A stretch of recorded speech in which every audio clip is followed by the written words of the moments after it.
राजकीय, सामाजिक, आध्यात्मिक, शैक्षणिक, शेतीविषयक बातम्यांसाठी आदर्श भारत माझा, सदैव न्याय हक्कासाठी आपल्यासोबत.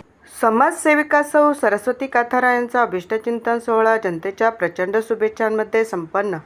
राजकारण कमी, समाजकारणाला जास्त महत्त्व देणाऱ्या सौ सरस्वती काथारा यांच्या अभिष्टचिंतन सोहळ्याला पनवेलचे आमदार प्रशांतदादा ठाकूर, पनवेल महापालिकेचे विरोधी पक्षनेते प्रीतमदादा म्हात्रे, कोकणवाडाचे माजी सभापती बाळासाहेब पाटील, माजी नगरसेवक रवींद्र भगत, प्रभुदास अण्णा भोईर, बबन बारजगे, देवीदास खेडकर, राष्ट्रवादीचे पनवेल जिल्हाध्यक्ष सतीश पाटील व मनसे पदाधिकारीसह विविध क्षेत्रातील सामाजिक कार्यकर्ते व जनतेच्या प्रचंड शुभेच्छांच्या वर्षावात ओंकार वेलफेअर असोसिएशन, गणेश मंदिर हॉल, सेक्टर 3, कळंबोली येथे अभिष्टचिंतन सोहळा सायंकाळी संपन्न झाला.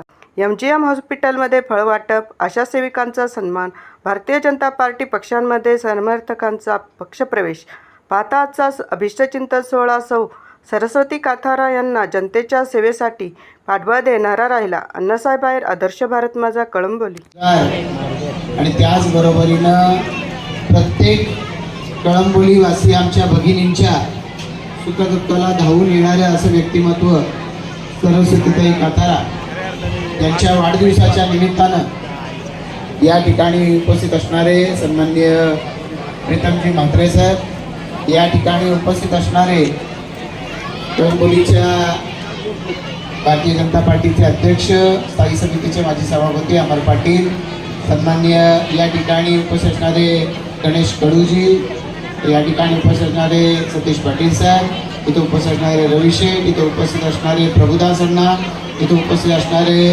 रामा, इथे उपस्थित असणारे आमचे सर्व मंच किरण आणि उपस्थित असणारे मंचावरचे सर्व सहकारी, सगळे इथून दिसत नाही असे सर्व सहकारी उपस्थित, आपण सर्व या ठिकाणी सर्व राजकीय, सामाजिक क्षेत्रातील सर्व सहकारी उपस्थित, सर्वच भगिनी आणि बंधू, मी सगळ्यात आधी सरस्वतीताईंना मनापासून शुभेच्छा देतो की त्यांच्या माध्यमातून या कळंबोलीतल्या अनेक लोकांना त्यांच्या सुखदुःखामध्ये जशी ताईंनी मदत केली आहे, तसे अनेक सामाजिक संस्थांना देखील त्यांनी त्यांच्या प्रत्येक कार्यामध्ये मदतीचा हात पुढं केलेला आहे आणि वेगवेगळ्या पद्धतीच्या अशा सामाजिक कार्याच्या माध्यमातून त्या सतत समाजामध्ये असतात आणि म्हणून प्रीतमजी तुम्ही सांगितलं त्याप्रमाणे सातत्यानं महिला वर्गाला आपलीशी वाटणारी अशी एक ताई आणि आपलंसं वाटणारं एक व्यक्तिमत्व या सर्वांना मिळालेलं आहे. मला खात्री आहे की आज वाढदिवसाच्या निमित्तानं तसं आपल्यापैकी प्रत्येकजण त्यांना शुभेच्छा देतोय. येणाऱ्या कालावधीमध्ये परमेश्वराने त्यांच्या सर्व इच्छा आकांक्षा पूर्ण कराव्यात अशी परमेश्वराच्या चरणी प्रार्थना व्यक्त करतो आणि ताईंना मनपूर्वक शुभेच्छा देत असताना राजकीयदृष्ट्या त्यांना पूर्ण भारतीय जनता पार्टीची ताकद तर मिळणार आहेच आणि अजून सहकारीची पण ताकद या ठिकाणी मिळते पाहून खरंच आनंद आहे. मी पुन्हा एकदा ताई तुम्हाला मनापासून शुभेच्छा देऊन थांबतो. जय हिंद, जय महाराष्ट्र. पहिल्या प्रथम तर बोली मी जसं शेका पक्षात असताना सर्व नेते मंडळी, कार्यकर्ते किंवा आपले सामान्य जनतासुद्धा आपल्याला वाढदिवसाला शुभेच्छा देण्याकरता यायची. तसेच आज मी कालच पक्षप्रवेश झालेला आहे असं समजा आणि आपले लाडके नेते प्रीतमदादा आणि आमचे प्रशांतदादा, हे बाळासाहेब, आमचे सतीशजी पाटील, रवीदादा तर इथं आहेत, प्रभू अण्णा. आता मी प्रत्येकाची नावं मला पटकन लक्षात येत नाही, पण सर्वच कार्यकर्ते, नेते आपल्या इथे शुभेच्छा देऊन दिलेले आहेत आणि या सर्वांचं पुण्यातच राहणं मी पसंत करेन आणि असंच वारंवार माझ्याबरोबर प्रेमाचा वर्षाव त्यांचा माझ्यावर व्हावा असंच मी गणपतीचरणी प्रार्थना करते. वेगळ्या पक्षातील लोकांनी पण आपलं कौतुक केलेलं आहे आणि आपण निवडून यावं असा आशावाद पण त्यांनी व्यक्त केला आहे. काय भावना व्यक्त करा? निवडून यावा असं मला पण वाटतं, पण पक्षसृष्टीने ठरवतील, आपल्याला तिकीट देतील किंवा नाही आपण अजून काही भूमिका घेऊ शकत नाही. पक्षसृष्टीने ठरवलं तर आपण निवडून नक्कीच येणार, कारण माझ्या आज माता भगिनी तो बघत आहात. पुरुष तर आपल्याला खांद्याला खांदा लावून सोबत घेतातच, पण माता भगिनी जेव्हा आपली शक्ती माता भगिनींच्या आपल्या पाठीशी असते तेव्हा नक्कीच विजय नारी शक्तीचा होतो असं मला वाटतं. शुभेच्छा येतात. शेतकरी कामगार पक्षांकडून काही शुभेच्छा आल्या का फोनवर? सर्वांच्या शुभेच्छा आलेल्या आहेत आणि माननीय बाळाराम पाटील साहेब यांचा नेहमीच आमच्या डोक्यावर कृपेचा हात पहिल्याही होता, अजूनही असेल. तरी आम्ही कुठे गेलेलो असलो तरी आमच्या नेत्यांना आम्ही कधी वाईट बोललो नाही आणि यापुढेही कधी बोलणार नाही. कारण प्रत्येक कार्यकर्ता त्याचं काम करत असतो.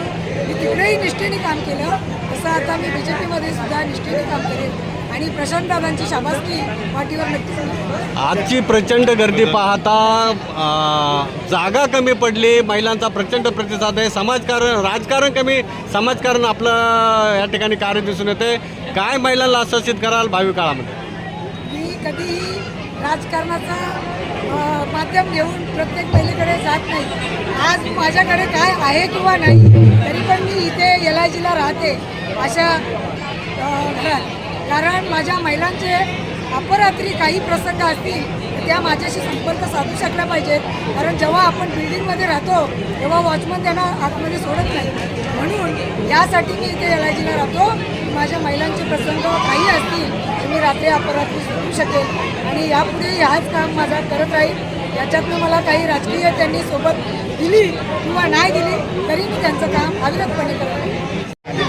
अशा पद्धतीने आपली पुढे राजकीय वाटचाल आता ते तर मी आता काय बोलू शकत नाही. कारण आमची पक्षसृष्टी ठरवतील आम्हाला पुढे न्यायचं की मागे न्यायचं. पण जनता माझ्यासोबत आहे आणि मला जरी ही संधी दिली तर मी त्या संधीचं सोनं नक्कीच करेन. ताईंच्या वाढदिवशी आपण उपस्थिती दर्शवली. विरोधी पक्षांनी आपल्यावर मोठी जबाबदारी टाकलेली आहे का ताईंना निवडून कसं आणायचा हा आता आपला प्रश्न आहे. काय सांगाल, काय भावना व्यक्त कराल? तुमच्या प्रश्नामध्ये त्याचं उत्तर आहे. आज विरोधकांना पण या ठिकाणी यावं लागतं. त्याच्यामुळं ताईचा विजय हा निश्चित या दृष्टीने होईल. आपण बघितलं म्हणजे इथं सामाजिक सेवेतली लोक असतील, विविध राजकारणातली लोक असतील, म्हणजे सर्व पक्षाचे लोक या ठिकाणी आमदार जे भाजपाचे 4 वेळा या ठिकाणी निवडून आले, त्या भाजपाचे आमदारसुद्धा या ठिकाणी आले. भले उशिरा दूषित का नाही, या ठिकाणी केक कापण्यासाठी त्यांनी आवडत नाही. आणि मुद्दाम आपल्याला सांगू इच्छितो आज हा कार्यक्रम इथे ठेवण्याचं कारण मी ताईला सांगितलं होतं, ताई पावसाळा आहे, आपण हा कार्यक्रम सुधागड शाळेमध्ये ठेवा, त्या हॉलमध्ये ठेवा, जेणेकरून पावसाळ्यामध्ये येणार. पण ताईचा हट्ट असा होता का मी ज्या प्रभागात राहते, मी ज्या LIGमध्ये राहते, ते तिथल्याच जे माझे कार्यकर्ते तिथले जे माझे सौंगडे आहेत त्यांचा आग्रह आहे आणि माझ्या त्याच प्रभागामध्ये मला त्याच एरियामध्ये हा कार्यक्रम वाटत होता. आज खरंच ताईने जे म्हटलं होतं तर माझे लोक जे आहेत, माझे जे काही शेवटला माझे सहकारी जे काही मोठ्या प्रमाणात बनले तर ते इथला जनसमुदाय आणि महिला वर्ग पाहिला तर आपण निश्चित आता मला असं वाटत नाही का आपल्याला काही नव्याने सांगितलं पाहिजे. ताईंना मी वाढदिवस शुभेच्छा एवढ्याच देईल का ताई आज जो प्रोग्राम झाला ह्या प्रोग्रामला पुढच्या वाढदिवस तुम्हाला नगरसेवक निवडून आल्याबद्दलच्या शुभेच्छा देण्यासाठी सगळे लोक येतील एवढं माझं निश्चित.